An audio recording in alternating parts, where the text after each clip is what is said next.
Okay, so hi everyone. I am Radu Motisan. I am from Timișoara, Romania, so we are very close. And I'm really happy to be here and have the chance to talk to you all. Thank you for your interest in being here. Also, thank you to the organizers for having me here. What I would like to talk to you about is hardware manufacturing, and that is because I think we share. Oh, thank you. I think we share something in common. I am a maker myself. I am trained as a software developer, but electronics was a long-term hobby of mine. So what I did recently was just to move from my boring job, if you want, and do the things I enjoy most, and that is very well connected to making, hacking, and interesting projects, which I like to use my time on. And the thing about hacking, making, having fun with electronics and everything is that it can go on a very interesting route if you are just a bit careful about planning some details and trying to get to a given result. What I'm trying to say here is that usually what we do looks like this. So that's what we enjoy doing, and that brings us great satisfaction. The problem is that you might be doing some high voltage experiments and then run into problems if you don't clean your desk properly. So I've done that and I enjoyed it a lot.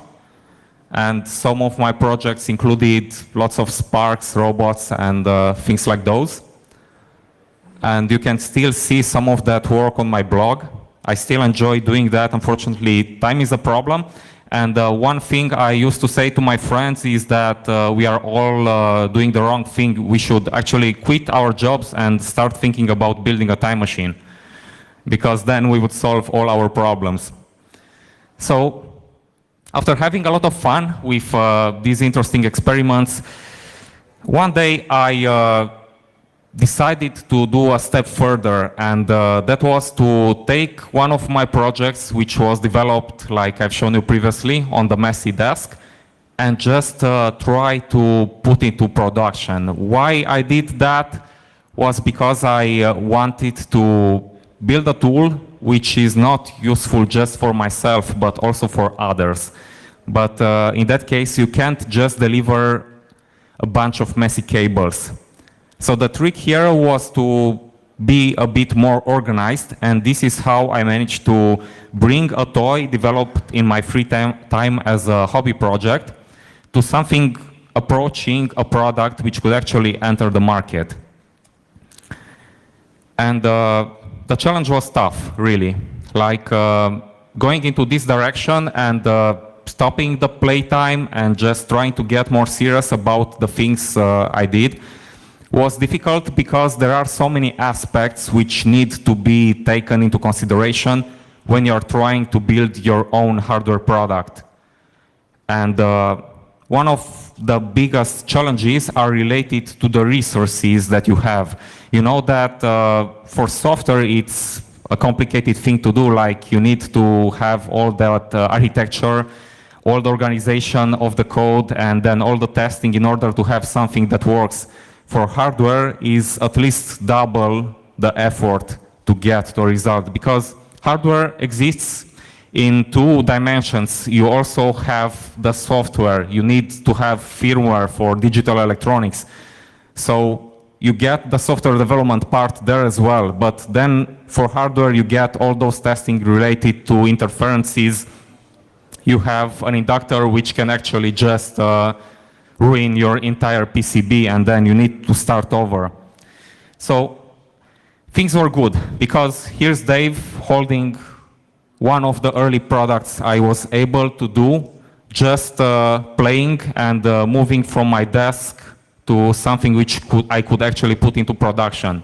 If Dave was happy, then I am happy as well. What can I say? He usually just throws curses to everything, and he's a very hard to please guy, but there's the thumb up, so that's really great.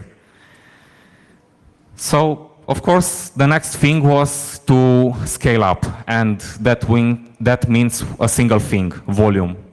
You need more units, you need to build more, and just remember where we started. We used to have fun, we used to play, we used to have a messy desk, but now we need to keep up with demand, we need to be better organized, and most important, time needs to be enough to get the job done. And this is actually a very big problem here already.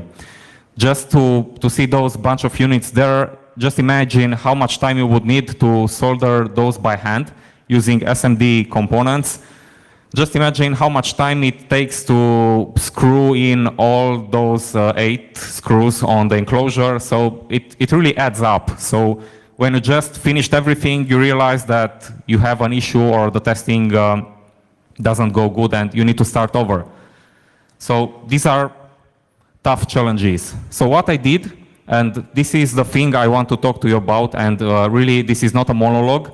I want to get you involved, so feel free to ask questions whenever you want, because these are some lessons I am willing to share with you.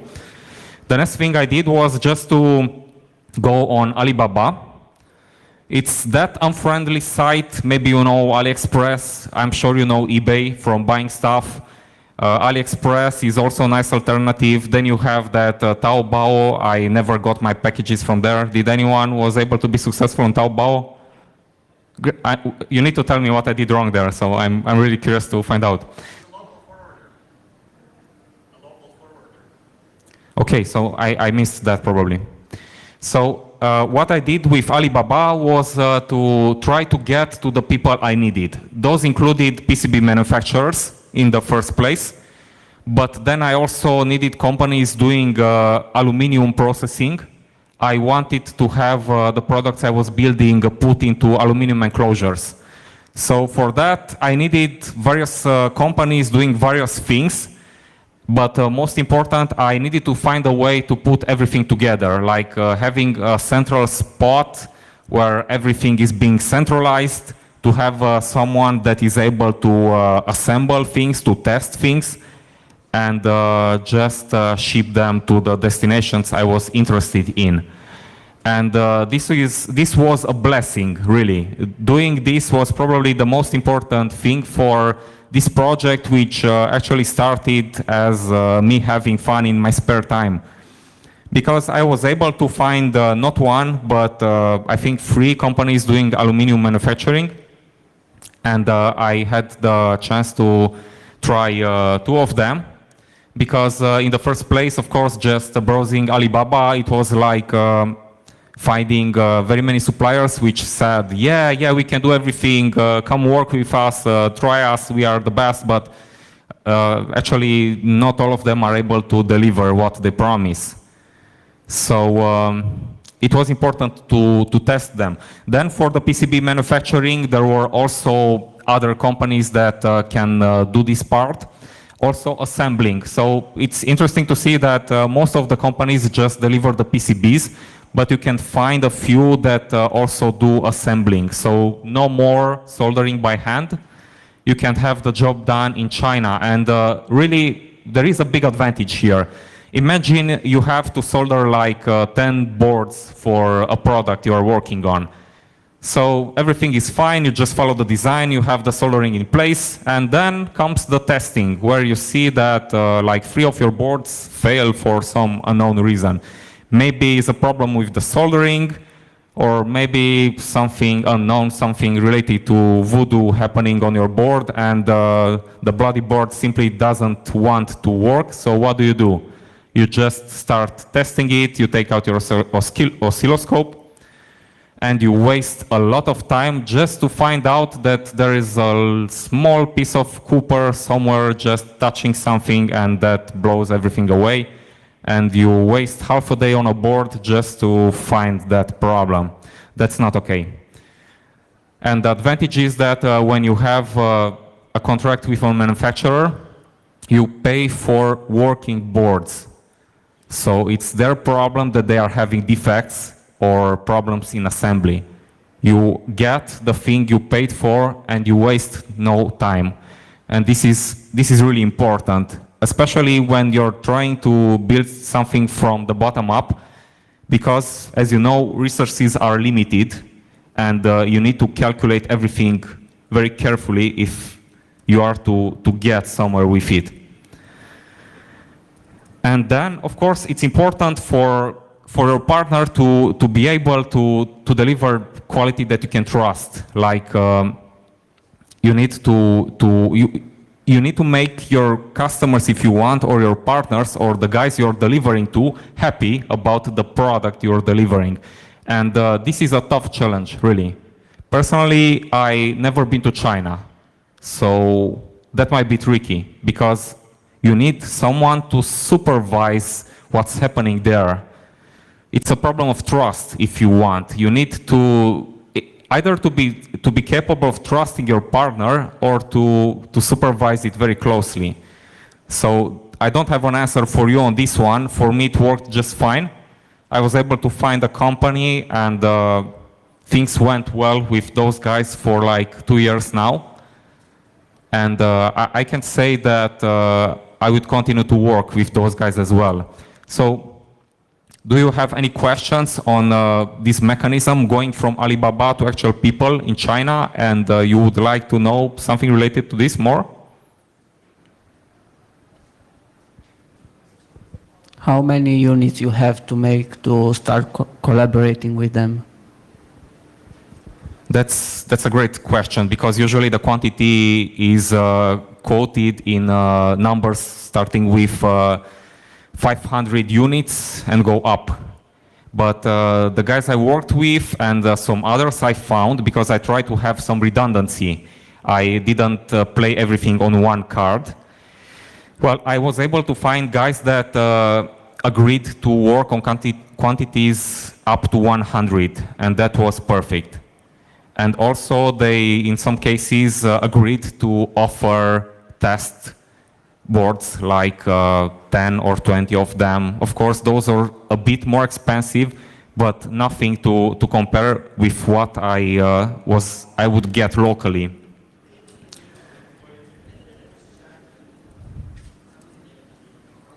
Is there anything else? Okay. How much it takes to have a prototype from China to Romania?